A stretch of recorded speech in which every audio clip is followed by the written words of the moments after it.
Kiai Haji Abdul Qayyum atau Gus Qayyum ketika disampaikan tentang jamaah tabligh, Masya Allah, beliau ingin tabayun, klarifikasi, sampai itu tidak cerita pada siapapun.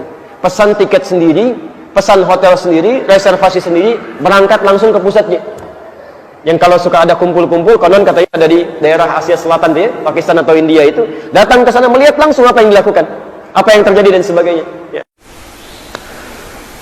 Anda jangan merasa bangga kita ini maju, belum maju kita ini.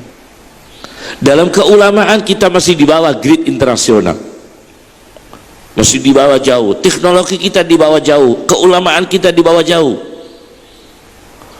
Keulamaan kita tidak seperti Mesir, kita akui. Kesufian kita tidak seperti Afrika, kita akui. Meskipun kita punya nilai plus adalah ketenangan, kehidupan yang tenang, betul itu. Tetapi keulamaan kita masih di bawah sana, kesufian kita masih di bawah sana, keislaman kita, keulamaan kita masih di bawah India sampai sekarang. Jangan berbangga kita punya Nahdlatul Ulama, India punya Nadwatul Ulama.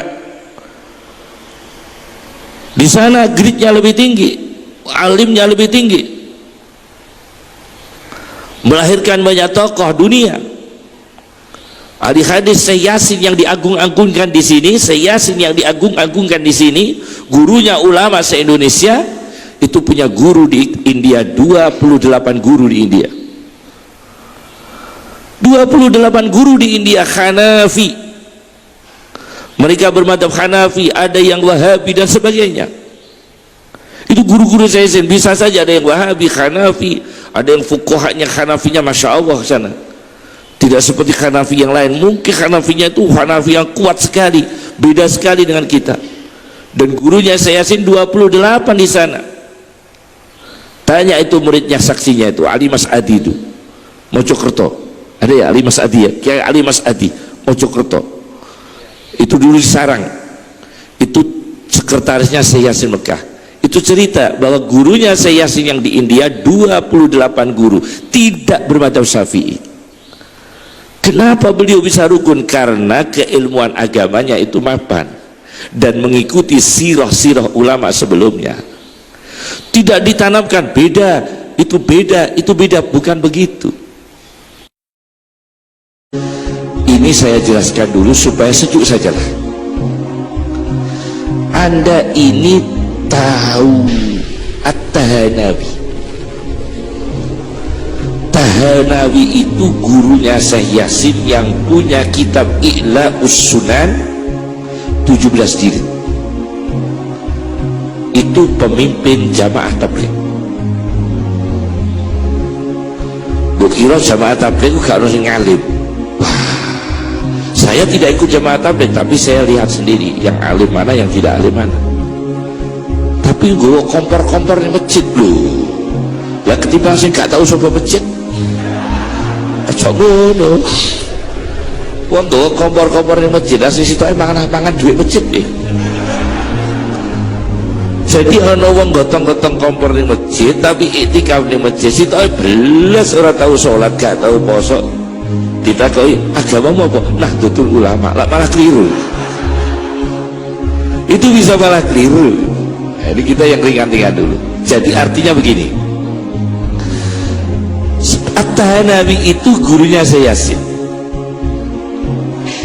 Apa beliau?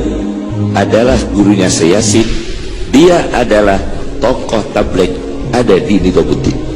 Satu.